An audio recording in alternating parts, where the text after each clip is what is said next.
ये जो दो टर्म हम इस्तेमाल कर रहे हैं यहाँ पर, सृजनात्मकता और स्केचिंग, तो समझता हूँ सृजनात्मकता के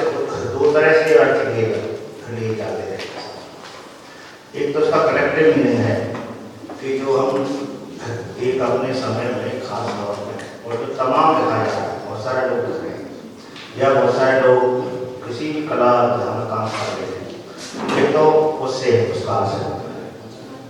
और दूसरा असर उसका कलेक्टिव है। एक इंडिविजुअल मीनिंग है, एक कलेक्टिव मीनिंग है। तो इंडिविजुअल जो कलेक्टिव मीनिंग है उसके लिए तो ये सब बातें ठीक है जो अब तक की जो आचार्य शुरू किया, लेकिन जब उस इंडिविजुअल मीनिंग पर आएंगे तो हमें उस जो डिसिप्लिन है, खास जो अनुशासन है, कला अनुशासन जिसमें कोई काम कर रहा है, उसके कॉन्टेक्स्ट में उसको देखना है। तो ये एक बात है सबसे शुरू में जो व्यक्तिगत रचना के मामले में हम बात करते हैं, तो अपने आप में जो सृजनात्मकता है वो क्षमता का नाम है, रचने की क्षमता, कैपेबिलिटी ऑफ क्रिएशन, रचने की क्षमता की तकनीक देखिए। उसका जब आप चीज़ों का विश्लेषण करते हैं तो आपको थोड़ा जो पद है टर्मिनोलॉजी है उसके प्रति थोड़ा सावधान रहना पड़ता है, नहीं तो कहीं से भी कहीं जा सकते हैं और क्षेत्र को आगे रहने हैं। तो उस रूप में पहली चीज ये है कि रचने की क्षमता, और उसको उससे भी पहले मैं जाना चाहूँगा। जब ये अपनी चर्चा हमने शुरू की तो हिमांशु ने बहुत शुरू में बात कहा था कि कुछ हम सवाल की बात है वो सबके पास उत्तर मौजूद है, सब अपने अंदर उत्तर एक दूसरे को बता रहे हैं। तो एक डिस्कोर्स किस तरह का अनुष्ठान और कर्मकांड में बताया था उन्होंने समय भानु, और एक है कि हम प्रश्न से उत्तर की तरफ और उत्तरों से प्रश्नों की तरफ जाए, एक डिस्कोर्स के बोले जाए। तो मैं समझता हूँ एक और पीछे उसके जाता हूँ, मैं लिखे हुए पर लिखता रहा हूँ, लिखे हुए को पढ़ता रहा हूँ, और मैं लगातार ये देखता रहा हूँ। अपने हमारे जो साथ के मित्र थे, जैसे रेणु अपने समय की बात कर रही थी, मैं अपने समय की बात करूँ, पीछे जाऊँ और बाद में जाऊँ, तो अब तक मेरी चीज समझ में नहीं आती कि क्या चीज है। कि चरण सिंह के दूर पड़ोसी में रहता है, इसको बेचैन किए हुए थे, इसके पास एक गाँव में प्रभात रहता है, उसके खानदान में साहित्य से कोई लेना देना प्रभात के चरण सिंह के भी शायद नहीं, ब्रह्मवत जी बैठे, इनका कारोबार बिल्कुल भिन्न तरह का है, फिर ये कैसी कहानियों की हो रही है। ये चीज में एकदम, और हर एक कला का के मामले में है। पहले मेरे एक मित्र हैं, वो उनकी उसकी जो मित्र हैं वो शिक्षा में काम करते हैं, उनकी पत्नी डॉक्टरेट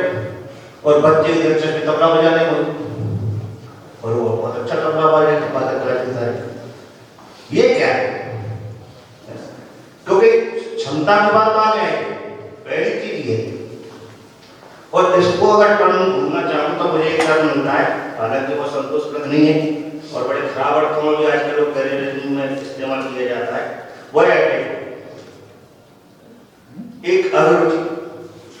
और वो अभिरुचि कैसे पैदा होती है, क्या होता है, और कैसे पैदा होता है। जैसे कि मैंने खुद खोजने से नहीं मिलती, खुद भी खोजने लगे तो ऐसा कैसे बन गया,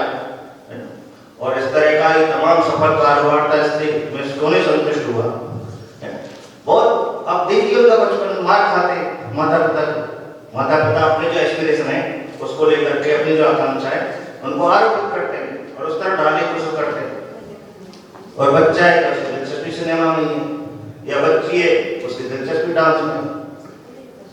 और ये हम पीढ़ियों से कथाएं सुनते रहते हैं। वो एक चीज क्या है और वो कैसे है, उसका कोई डीएनए से संबंध है, आनुवंशिकी से है, मिस्ट्री से है, या ईश्वरीय कोई मामला है, वो शुरुआत में say that is the turning. और जब वो हुई है ना, तमाम वो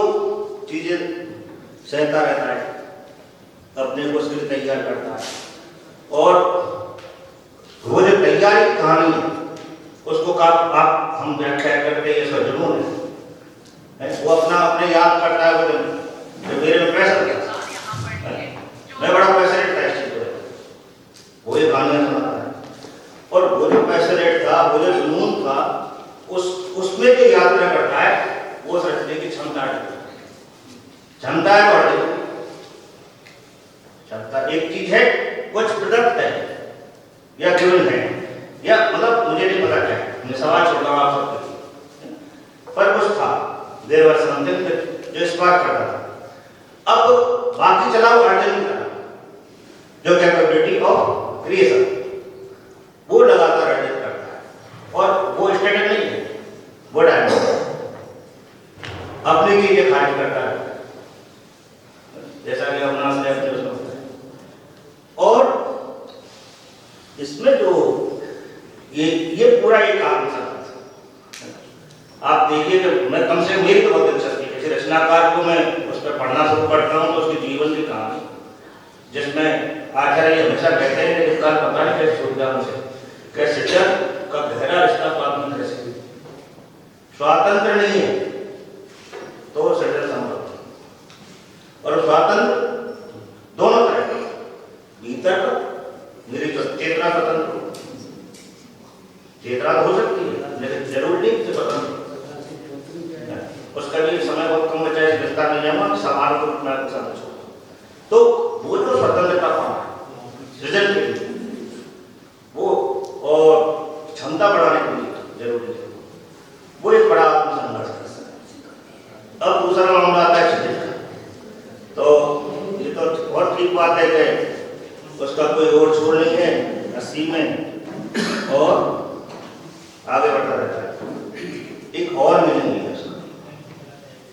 वो है संभावना। इसको संभावना क्या है, किस तरह की संभावना है, और संभावनाएं कुछ दिखती हैं, कुछ के संकेत मिलते हैं, कुछ धुंधली दिखती है, कुछ प्रतीत होती हैं, और कुछ को आप एक्सप्लोर करते हैं, और इन सब को आप क्योंकि जो दिख ही रही थी वो तो फिर आपने किया है, और धुंधली थी थोड़ा आपने साफ, लेकिन जो सबसे इंपॉर्टेंट चीज है कि आपने एक्सप्लोर किया। और दूसरी क्या है, इसका बड़ा गहरा रिश्ता किससे, अवस्थिति है ना। इस पूरे होराइजन में आपकी लोकेशन क्या है, होराइजन आपको बड़ा खुला लगता है, लेकिन दूसरे से देखिए, आप दूसरे से देखेंगे तो बड़ा आपको लगेगा कि आप एक छतरी की नहीं, एक ऐसा तंबू है जिसके खूंटों के और तिरपाल के बीच में जगह नहीं है, स्पेस, जो पूरा ही चारों तरफ से धंसा हुआ, और आप उसके सेंटर, उसके केंद्र में आप चारों तरफ घूम के देखिए, ये जो आसमान का तंबू, जमीन में, समंदर में, जहाँ भी जो भी तरह का चाहता है उसमें धंसा हुआ है, और आप अपने आप को केंद्र, और इसमें से तो ये आपका एक विधान है, और इस विधान में क्या छूटा हुआ है, क्या एक्सप्लोरेटिव है, खोजने के लिए, संधान करने के लिए क्या है, वो एक चीज वो आपके सामने पर। और अब आप देखिए, जिसके इंडिविजुअल सृजन की बात कर रहा हूँ, क्योंकि उस पर समझना बहुत विस्तार से, बहुत अच्छी बात है, हो सकती थी हो गई है, कुछ छूट गई होगी तो सत्रह मैं व्यक्तिगत उसमें ये जो लगातार ये जो आपकी क्षमता है, मैंने कहा कि ये गतिशील, तो ये प्रोसेस रहेगा, प्रक्रिया में। अगर आप कहानीकार हैं तो जैसा कि तराना परवीन ने बताया, वो जो उनका पूरा प्रक्रिया एक तरह का प्रोसेस डॉक्यूमेंटेशन उन्होंने करके दिया हमको, तो उसमें जब वो पूरी रहती है, और उस आप देखिए कि दो ये जो संविधान, दो एक मैं त्रिमिति कहना चाहूँगा, तो एक ट्रेंड है चीज़ों का, वो एक साथ काम करता है, और वो मैं समझने के लिए हम कह रहे हैं, बाकी सब मिला जुला सा रहता है, संवेदना, सेंसिटिविटी, और इस संवेदना वहाँ से थी, जो अभिरुचि थी उसकी, जहाँ रुझान था, वहाँ संवेदना, उस चीज के प्रति बड़ा उसको प्यार था जो वो होना चाहता, जिसके लिए उसने आत्मसंघर्ष किया। ये संवेदना और ये संवेदना लगातार उसकी संश्लिष्ट होती है, विकसित होती है उस दिशा, उस अभिरुचि की तरफ जो उसकी मूल अभिरुचि, और उसके साथ एक दृष्टि उसकी बनती है, समझ बनती है। चरण सिंह उसने कहा था कि मैं पढ़ा होता, पढ़ता भी था, और जब कहानी की तरफ आया तो सबसे पहले देखा राजस्थान की कहानी ना पढ़ी और उसमें क्या छूट रहा है और मेरे लिए क्या है। एक उदाहरण के लिए चरण सिंह ने कहा था, उन्होंने सुना इसलिए उदाहरण के लिए, सबके लिए ऐसी चीज हो सकती। तो वो जो है वो एक दृष्टि बनती है लगातार, वो भी स्टेटिक इनसाइट, और इन दोनों के बीच लगातार जो एक बहुत बड़ी शक्ति काम करती है वो है कल्पना। और इस ये प्रवृत्ति है, ये जो तीनों चीजें मिलकर के जो बनाती हैं वो एस्थेटिक सेंस है कंप्लीट। और इसको आप हम थोड़ा सा ये सब ये कहा जा चुका है कि जो अनकहा है, जो अव्यक्त है, अनचीना है सब जगह, उसको हमें एक्सप्लोर करना है, भाषा देना है, बाढ़ देनी है।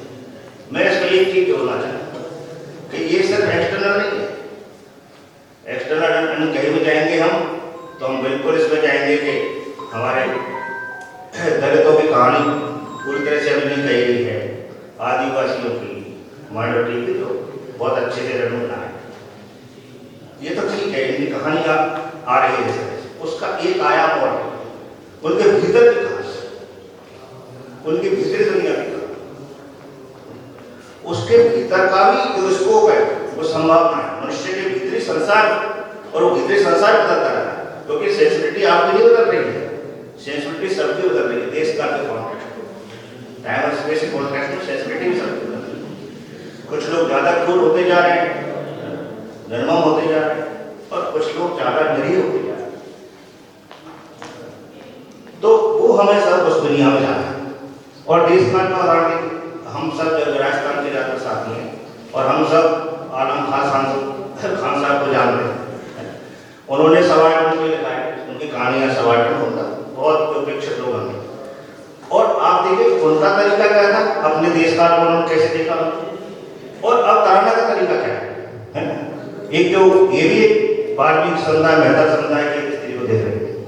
और मॉडर्नाइज हो गया, सारा कुछ हो गया, एयरपोर्ट आ गया, एयरपोर्ट पर उनको नौकरी मिल गई, लेकिन वहां स्थिति क्या है। तो ये टाइम स्पेस में कॉन्टेक्स्ट कैसे बदल जा रहा है, और फिर उस स्थिति की भीतरी दुनिया में जाना, और भीतरी दुनिया के अक्स को सामने रखना। तो एक ये जो है, जो भीतरी दुनिया है, ये बहुत महत्वपूर्ण है। नहीं तो खतरा ये होता है कि जैसे आंखों देखा हाल की बात की जा रही थी कि कहीं आप आंखों देखा हाल सुना नहीं जाते, उसके जो इसी तरह की फॉर्म को लेकर सिर्फ आप देखिए कि एक सिर्फ तो आप पहले विधा चुनते फॉर्म पे कई संस्था है, पहले तो आप अपने विधा चुने जिसका जुनून ले सकते हैं आप, साहित्य में आ गए, अब साहित्य में बहुत सारी विधाएं, उसमें आप विधा चुनते हैं, कहानी लिखूंगा, कविता लिखूंगा, उपन्यास की तरफ जाऊंगा, बाद में भी बदलते रहते हैं, या संस्मरण लिखूंगा, या बहुत सारे, और उसमें फिर वो विधा अपनी तरह से उस विधा का भी एक इतिहास है, कहानी का एक इतिहास है, पीछे से आ रही है, और कैसी कैसी आ चुकी उसके अंदर धारणा है। तो उसका और उसमें फिर जो आप कहने जा रहे हैं, जो अनकहा आपने खोजा, अनजीना जीना, उसके लिए एक खास तरह की भाषा की जरूरत है, एक खास तरह की भाषा है, खास तरह की शैली। केवल भाषा से काम नहीं चलता है, भाषा की बहुत बात है, पर मैं समझता हूँ भाषा का करके सारे वो शैली को उसमें शामिल करके जा रही है, लेकिन शैली पर हमें बहुत ध्यान देने की जरूरत है, और वो बहुत चीजें तय करती है अपने आप। और इसमें जो है, इसमें एक सवाल इसलिए अब मैं कह रहा हूँ कैसे जुड़ी थी, जो अविनाश ने कहा अपने वक्त कि आपको, और एक हमारे और युवा आलोचक है, उन्होंने बड़ी अच्छी एक लेख लिखा था कि आपको अपने जो जिसका सबसे ज्यादा प्यार करते हैं, जैसे आप परंपरा में आते हैं, परंपरा में आपको प्रिय लेखक होता है, जैसे आप बहुत बहुत प्रभावित होते हैं। पर आपको अगर लेखन की तरह से किसी क्षितिज की तरफ जाना है, आपको नए क्षितिज की तरफ जाना है, तो आपको उसका अतिक्रमण करके जाना पड़ेगा। वो तो बहुत खराब शब्द कहते हैं, खराब, मैं वैसे कह रहा हूँ खराब, मुझे खराब लगा। वो तो कहते हैं उसकी हत्या करके जाना पड़ेगा, उसकी हत्या करके आगे बढ़ना पड़ेगा। तो मैं हत्या शब्द नहीं इस्तेमाल करना चाहता, अतिक्रमण भी काफी अच्छा शब्द है, चला आ रहा है इस संदर्भ में खास तौर से। तो वो आपको जब आप आगे बढ़ते हैं उसको अपने सबसे, और खतरा क्या है, अगर आप परंपरा की किसी अंतरधारा के मुंह में रह गए कि मैं इस धारा का रचनाकारी रहना चाहता हूँ, उसके सारे जो करेक्टरिस्टिक है वो आपने अपना लिए, तो फिर आपने नया किया है क्या? किस नई स्थिति की तरफ है, उसमें आपको कुछ अपना योगफल, आप जो योगफल देंगे उससे आपको मूल्यांकन होगा कि ये आपका टोटल जो कंट्रीब्यूशन ये इस पूरी धारा। और इसी तरह से जो प्रिय है उसकी आप छाया बनते रहे तो क्या आशा, प्रिय बने बोलेंगे, छाया बोलो, कुछ देर के लिए आप चमक हो सकती है कि आप बिल्कुल ये तो ठीक नॉर्मल जैसी कहानियां लिखते थे, लेकिन आपकी तारीफ ये हुई कि निर्मल को आपने अधिकारिक कॉपी कर ली, निर्मल का आपको। तो एक बड़ा एक खतरा, आपको परंपरा के साथ जुड़ना होता है, उसके अंदर धाराओं में चलना होता है, उसे बंद करना होता है, और तभी आप अभिनवन उसमें कर सकते हैं। और आखिरी चीज इस संदर्भ में कहना चाहता हूं कि एक जो है अवस्थिति आपकी, वो जो तंतु उसका एक आयाम और वो आयाम ये हम सब संगमन, उसका एक पॉलिटिक्स है जिसमें बतौर लेखक आप या संगमन में अगर नाटककार के रूप में आए, चित्रकार के रूप में आए, तो वो एक बहुत बड़ी कम्युनिटी, बड़ौदा फ्रेटर्निटी में एक बड़े बंधुत्व के हिस्से ऊपर दिखाया। तो बंधुत्व आपको हमेशा सफल ही नहीं होता, आपके शत्रु में होंगे, आपसे ईर्ष्या रखने वाले, द्वेष रखने वाले, डिरेल करने वाले और बड़ी अच्छी सलाह देने वाले, कई बार अच्छी सलाह सहजता से देते हैं पर उनका अपना माइंडसेट होता है, तो मुझे किसी की सलाह माननी है, किसी की नहीं। एक लगातार द्वंद्व आपका अपने पब्लिक स्फीयर में दोनों चीज चलती है, द्वंद्व और सहजता। वहाँ कुछ लोगों से आपको टकराना है और कुछ के साथ सहमेल करना है, मेल करना है, साथ चलना है, संवाद करना है। तो एक ये पूरा पब्लिक स्फीयर, इसके अपने क्षेत्र के इसके, और इसमें मैंने कहा कि जो बहुवचन वाली कलेक्टिव जो क्रिएटिविटी है वो इस पब्लिक स्फीयर है,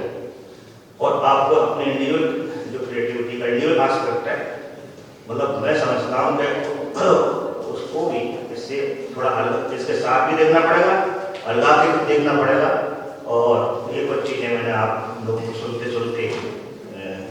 शब्द कुछ उतार लिए थे, नोट किए थे, ये मैं आपसे शेयर किया, आपको मुझे वक्त दिया है, ये बहुत यादगार आयोजन हम सब के लिए ब्रह्म जी ने उपलब्ध कराया। बहुत बहुत